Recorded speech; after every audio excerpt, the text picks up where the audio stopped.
It was a few years ago when I was watching the good old television over dinner one time and saw the movie Arrival come on. I remembered seeing the trailer for it back when it first came out and thinking it looked super interesting. Finally, a movie that seems to take the concept of aliens seriously and might not just be a generic action flick where famous actor has to come in and kick all their asses. It was presented as a mystery, like why are the aliens here? What's the deal with these aliens? Have they come to talk to us about the movie Aliens? So the movie started, and I was super into it. It was delivering on that premise of aliens visiting us without warning and us just trying to figure out what they even want. And what's more, the major focus of the movie was on the protagonist, Dr. Louise Banks, trying to decipher and learn the language of the aliens. This just so happened to be around the time I began developing a moderate interest in linguistics through attempting to learn the Japanese language, and I mean, look at these, they're basically the same thing. So it was a perfect match. I was loving what the movie was giving me, an actual examination of what we might do if one day aliens just happen to land on our planet. Seeing how the world at large reacts and the way we'd go about trying to understand these beings, I was completely hooked. And even though I wouldn't normally finish watching movies that were on television while I was having dinner, I couldn't turn this one off.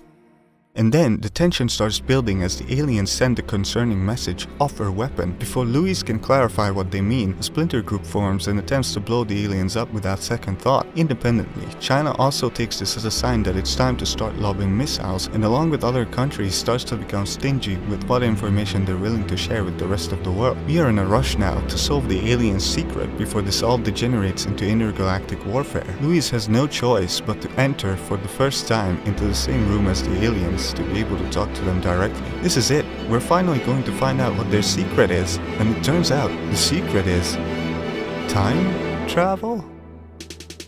Huh? After spending an hour and a half of this 2-hour live-action movie using believable methodologies to try to dissect and analyze this alien language, slowly learning more and more about it and inching closer and closer to achieving communication with an entirely unfathomable life form, the twist was that none of that really matters anymore, and what actually matters is time travel. Well, not exactly time travel, I guess. It's like Louise becomes able to see across time and experience events of her own future. The point is, I didn't want this. I didn't want for this story to have a twist like this. I didn't want this plot to transition last minute into Doctor Who trying to prevent this Chinese general from starting World War IV, and this freaking moral dilemma child, and now having to think about the implications of the time travel mechanic for this whole entire world. Where are the aliens?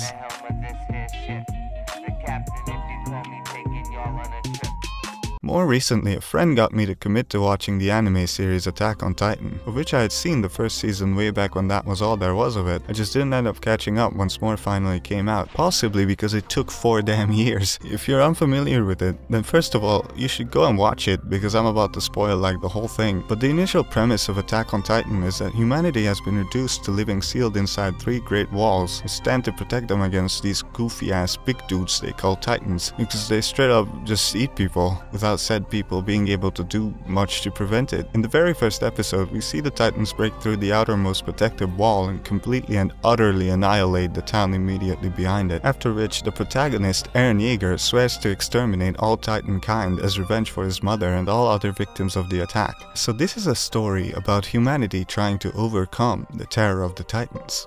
But then, tension starts building as Eren is now a soldier, officially having taken up the duty to fight back against the Titans, who have now broken through another of the walls and therefore stand to seriously endanger the survival of all humanity. And then he dies.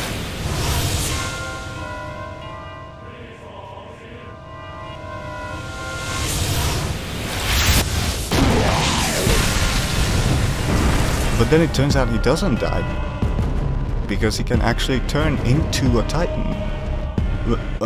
This happens 8 episodes into the show, but hang on. Well, this is a huge turning point that drastically changes what we know and how we see this world. The story is still fundamentally about humanity trying to overcome the Titans. That hasn't changed. It just so happens that it is actually, through some mysterious means, possible for a human to turn into a Titan. But the threat of the Titans is still just as much present, and is still what the story is all about. Now, if you've seen the show, you know that after this, shit is about to get crazy. But if you haven't, again, leave, go watch it. Final warning, part 4. Because it turns out there were actually spies able to among us to Titan's stern this whole time, and it turns out this girl is one, and this guy is one, and this guy is one, and this girl is also one, and now there's a monkey for some reason. But then it turns out the monkey is actually a high-ranking official in the military of the country of Marley, which also turns out to exist, because guess what? Humanity isn't actually all of humanity, but just this tiny freaking DLC island next to the entire mainland of Eurasia. And it turns out there's a special Titan with unique abilities for each TF2 class, and that you can inherit / steal those special Titans' powers through non-consensual war. And the way Eren actually became a Titan in the first place was because his dad decided to inject him with the Titan juice, which meant he turned into one, and then he ate his own dad, which in turn turns out to have turned him into what turns out to have been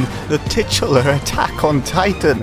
And then, in the biggest twist in the entire series, it turns out that the twist was essentially the same one as the one in Arrival. Eren, through his Titan powers, can now pseudo-time travel. He can see the future, and he's able to manipulate events to go according to his will. But in perhaps an even bigger twist than the biggest twist, even after all of those countless jaw-breaking, mind-demolishing, grappler-tackling, hand-chomping, turntable-turning turnabouts, this story is still, to the very end, about humanity trying their best to overcome the terror of the Titans. The only thing that's changed is our understanding of what that actually means, and that Eren Yeager is now, and in a way always has been, part of that terror. So what you end up with is a story that redefines its rules and status quo and throws you for incomprehensible loops a million times over, and yet, all throughout it, it stays unshakenly true to its initial premise. And I think it says something that my, and seemingly many other people's least favorite arc in Attack on Titan is the one that, while still being intense and intriguing, raising interesting moral questions, and being absolutely instrumental to the story as a whole, strays the furthest from that same initial premise of the series. The twist in Arrival is set up. The film starts with this montage of Louise's short time she was able to spend together with her daughter. It's kind of shot like a high-budget life insurance commercial. Over it, there's some narration about how time is not like a river but an ocean or something. It is even partially satisfying when it turns out these aren't actually flashbacks but flash forwards. I like that part. That's cool. The concept of learning a language changing the way your brain works is introduced well before the reveal of it actually doing so, even if it is an extreme stretching of this concept. But even so, I felt I was promised a movie about aliens. After that beginning montage, the plot is immediately and completely overtaken by the aliens being the imminent threat. The first two acts are dedicated to trying to figure out the aliens' angle. Granted, we do start seeing more flash knockbacks past the halfway point in an attempt to lead the twist in, but there's still no reasonable way you could even begin to suspect that this is all leading up to time travel. Conversely, as insane as some of the twists in Attack on Titan are, you're constantly being drip-fed little pieces of information that you could feasibly use to try and piece things together yourself. I mean, I sure as hell didn't, but when the reveals came, instead of the utter guttural "huh?" I felt while watching Arrival, it was more akin to an that makes so much sense now. But it's the aliens that the advertisement campaign for this movie chose to focus on. The movie is called Arrival. Yes, I get it, haha. It wasn't actually referring to their arrival, but to R and Louise's eventual arrival at the events back at the start of the story. Clever. Consider my subvertations expected. Except, there's one last, ultimate twist. Unbeknownst to me at the time, as it isn't exactly put front and center, this movie is an adaptation of a short story by Ted Chiang.